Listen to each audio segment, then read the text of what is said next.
ಅಬ್ಬಕ್ಕನಿಗೆ ಸಿಗಬೇಕಾದಂಥ ಗೌರವ ಸಿಗಲೇಬೇಕು ಹೇಳುವಂತಹ ಪರಿಸ್ಥಿತಿಯಲ್ಲಿ ಇವತ್ತು ಅಮರಕೋಟೆಯವರು ಮತ್ತು ಅವರ ಬಳಗದವರು ಜವನರಿ ಬೆದರ ತಂಡದ ಮೂಲಕ ಇಂತಹ ಒಂದು ಸುಂದರವಾದಂತಹ ಕಾರ್ಯಕ್ರಮವನ್ನ ಇವತ್ತು ವ್ಯವಸ್ಥೆ ಮಾಡಿದ್ದಾರೆ.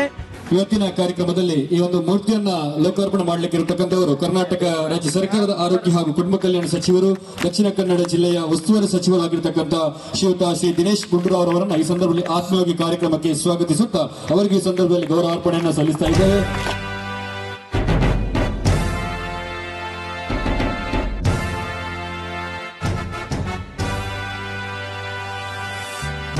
ಸಚಿವರು ನೆರವೇರಿಸಿಕೊಳ್ಳಬೇಕಾಗಿ ತಮ್ಮಲ್ಲಿ ವಿನಂತಿಯನ್ನು ಮಾಡಿಕೊಳ್ತಾ ಇದ್ದೇವೆ.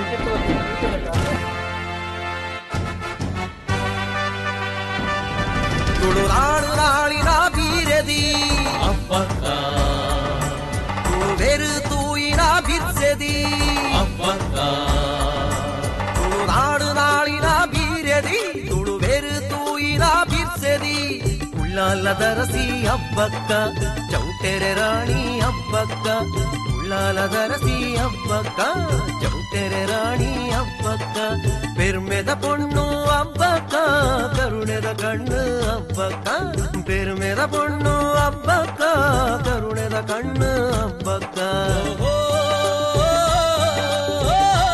ರಾಣಿ ಹಬ್ಬಕ್ಕ ಅವರ ಪ್ರತಿಮೆಯ ಅನಾವರಣ ಸಮಾರಂಭ ಇಲ್ಲಿ ನಡೀತಾ ಇರ್ತಕ್ಕಂಥದ್ದು ಬಹಳ ಸಂತೋಷದ ವಿಷಯ. ಚೋಟ ಮನೆತನದ ಒಂದು ಸಮ್ಮುಖದಲ್ಲಿ ಇವತ್ತು ಮನೆಯ ಕುಟುಂಬದ ಹಿರಿಯರು ಕುಲ್ದೀಪ್ ಅವರು, ಪೂಜ್ಯ ಸ್ವಾಮೀಜಿ ಅವರ ಒಂದು ಉಪಸ್ಥಿತಿಯಲ್ಲಿ ಮತ್ತು ಇನ್ನಿತರ ಎಲ್ಲ ನಮ್ಮ ಅಭಯ್ ಚಂದ್ರ ಜೈನ್ ಅವರು, ಮಿಥುನ್ ಅವರು ಮತ್ತು ಇತರ ಎಲ್ಲ ಗಣ್ಯರ ಒಂದು ಸಮ್ಮುಖದಲ್ಲಿ ಇವತ್ತು ನಡೀತಾ ಇರ್ತಕ್ಕಂಥದ್ದು ಬಹಳ ಸಂತೋಷ. ಈಗಾಗಲೇ ಹೇಳಿದಾಗೆ ರಾಣಿ ಹಬ್ಬಕ್ಕ ಅವರ ಇತಿಹಾಸ ನಿಜವಾಗಲೂ ಅದರ ಪರಿಚಯ ಇನ್ನೂ ಹೆಚ್ಚಾಗಿ ಮಾಡುವಂಥ ಅವಶ್ಯಕತೆ ಅಂತೂ ಖಂಡಿತವಾಗಿಯೂ ಇದೆ. ಯಾಕೆಂತ ಹೇಳಿದ್ರೆ ಮಹಿಳೆಯಾಗಿ ಆಗಿನ ಕಾಲದಲ್ಲಿ ಸುಮಾರು 500 ವರ್ಷಗಳ ಹಿಂದೆ 16ನೇ ಶತಮಾನ 500 ವರ್ಷಗಳ ಹಿಂದೆ ಅವರು ಯಾವ ರೀತಿಯಾಗಿ ಪೋರ್ಚುಗೀಸ್ ಅವರ ವಿರುದ್ಧ ಹೋರಾಟವನ್ನು ಮಾಡಿದ್ರು, ಯುದ್ಧಗಳನ್ನು ಮಾಡಿದ್ರು ಮತ್ತು ಕೊನೆಯವರೆಗೂ ಕೂಡ ಶರಣರಾಗಲಿಲ್ಲ. ಅಂತಿಮವಾಗಿ ಅವರಿಗೆ ಒಂದು ಇದರಲ್ಲಿ ಅವರಿಗೆ ವೀರ ಮರಣ ಆಗ್ತಕ್ಕಂಥದ್ದು ಕೂಡ ಆಯಿತು. ಆದರೆ ಯಾವತ್ತೂ ಕೂಡ ಶರಣರಾಗಲಿಲ್ಲ ಮತ್ತು ಅವರ ಒಂದು ಏನು ಪೋರ್ಚುಗೀಸ್ ಅವರ ಅನ್ಯಾಯ ವಿರುದ್ಧ ಧ್ವನಿಯನ್ನು ಎತ್ತುವುದು ಒಂದೇ ಅಲ್ಲ, ಅವರ ವಿರುದ್ಧ ಅನೇಕ ಯುದ್ಧಗಳನ್ನು ಕೂಡ ಮತ್ತು ಹೋರಾಟಗಳನ್ನು ಕೂಡ ಮಾಡಿರ್ತಕ್ಕಂಥ ಭವ್ಯ ಇತಿಹಾಸ. ಬಹುಶಃ ಸ್ವತಂತ್ರ ಸಂಗ್ರಾಮ ಅಂತ ನಾವು ಹೇಳುವಂಥದ್ದು ಭಾಳ ಇನ್ನೂ ಮುಂದೆ ಹೋಗ್ತೀವಿ, 1857ನೇ ಇಸ್ವಿಗೆ ಹೋಗ್ತೀವಿ.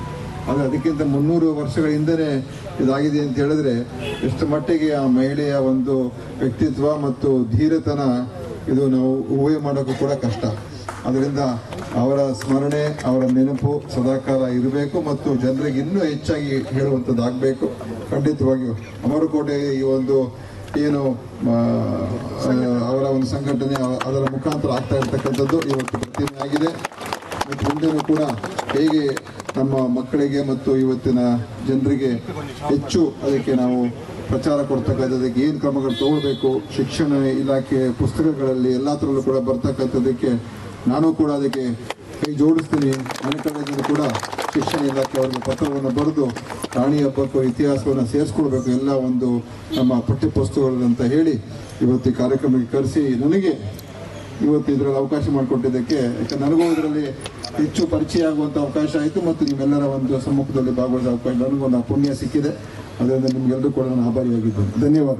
ನಮ್ಮ ಜವನರಿ ಬೆದರ ವತಿಯಿಂದ ಒಂದು 3 ಬೇಡಿಕೆಗಳನ್ನ ಮಾನ್ಯ ಸಚಿವರಲ್ಲಿ ಕೊಡ್ತಾ ಇದ್ದೇವೆ. ಒಂದು ಮೂಡಬಿದ್ರೆಯ ಪ್ರಾಥಮಿಕ ಆರೋಗ್ಯ ಕೇಂದ್ರವನ್ನ ಮೂಡಬಿದ್ರೆಯಲ್ಲಿ ಸರ್ಕಾರಿ ರಕ್ತ ಬ್ಯಾಂಕ್ನ ಶೇಖರಣಾ ಘಟಕವನ್ನು ಸ್ಥಾಪಿಸುವಲ್ಲಿ ತಾವು ಒಂದು ಸಹಕಾರವನ್ನು ನೀಡಬೇಕು. ಅದರ ಹಬ್ಬಕ್ಕ ಸಂಶೋಧನಾ ಕೇಂದ್ರದ ಸ್ಥಾಪನೆಗೆ ಒಂದು ಒತ್ತುವರಿಯನ್ನು ಕೊಡಬೇಕು, ಒತ್ತು ಮಾಡಬೇಕು. ಅದನ್ನೊಂದು ಮುಂದಿನ ದಿನಗಳಲ್ಲಿ ಅದ್ಭುತವಾಗಿರ್ತಕ್ಕಂಥ ಅಧ್ಯಯನ ಕೇಂದ್ರವನ್ನಾಗಿ ಮಾಡಬೇಕೆಂಬ ಒಂದು ಮನವಿಯನ್ನ ನಿಮಗೆ ಅರ್ಪಿಸ್ತಾ ಇದ್ದೇವೆ. 1444ರಿಂದ 38 ವರ್ಷಗಳ ಕಾಲ ಧೀರರಾಗಿ ಆಳಿ ಪ್ರಥಮ ಸ್ವಾತಂತ್ರ್ಯದ ಕಹಳೆಯನ್ನು ಭಾರತದಲ್ಲಿ ಮೊಳಗಿಸಿದಂಥ ರಾಣಿ ಹಬ್ಬಕ್ಕ ನಮ್ಮ ಮೂಡಬಿದ್ರೆಯವರು ಅನ್ನುವುದು ಹೆಮ್ಮೆಯ ವಿಚಾರ. ಅದನ್ನು ಇವತ್ತು ಲೋಕಾರ್ಪಣೆ ಮಾಡಿದಂಥ ಕೀರ್ತಿ ದಿನೇಶ್ ಗುಂಡೂರಾವ್ ಅವರಿಗೆ ಸಲ್ತದೆ. ಅವರಿಗೆ ಇಡೀ ಕರ್ನಾಟಕದ ಜನತೆಯ ಪರವಾಗಿ ಉಳ್ಳಾಲ ರಾಣಿ ಅಭಿಮಾನಿಗಳ ಪರವಾಗಿ ಅಭಿನಂದನೆಗಳನ್ನು ಹೇಳ್ತಾ ಇವತ್ತಿನ ಒಂದು ಕ್ಷಣದಲ್ಲಿ ಇದೊಂದು ಅಮರವಾಗುವಂಥ ಕೆಲಸ ನಡೆದಿದೆ. ಇವತ್ತು ರಾಣಿಯ ಮುಂದೆ 3 ಬೇಡಿಕೆಗಳನ್ನು ನಮ್ಮ ಜನ ಇಟ್ಟಿದ್ದಾರೆ.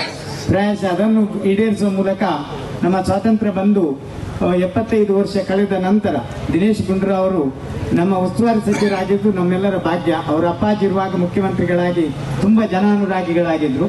ಹಾಗೆ ಅವರು ಕೂಡ ಆರೋಗ್ಯ ಮಂತ್ರಿಗಳಾಗಿ ನಮ್ಮ ಆಶೋತ್ತರಗಳನ್ನು 3 ಬೇಡಿಕೆಗಳನ್ನು ಈಡೇರಿಸಲಿ, ಭಗವಂತನವರಿಗೆ ಶ್ರೀರಕ್ಷೆಯನ್ನು ಕೊಡಲಿ, ಉಳ್ಳಾಲ ರಾಣಿಯ ಕೆಚ್ಚು, ಸ್ಥೈರ್ಯ, ದೇಶಾಭಿಮಾನ ನಮ್ಮೆಲ್ಲರಲ್ಲಿ ಮೂಡಲಿ ಅಂತೇಳಿ ನಮ್ಮೆರಡು ಮಾತುಗಳಿಗೆ ಶಾಂತಿಯನ್ನು ಕೊಡ್ತೇವೆ. ಈ ಮೂರ್ತಿ ಅನಾವರಣ ಮಾಡಿದ ಅಮರಕೋಟೆಯ ಹೆಸರು ಅಮರವಾಗಲಿ ಮತ್ತು ಇದಕ್ಕೆ ಪ್ರತ್ಯಕ್ಷವಾಗಿ ಪರೋಕ್ಷವಾಗಿ ಸಹಕರಿಸಿದ ಎಲ್ಲರಿಗೂ ಒಳ್ಳೆಯದಾಗಲಿ.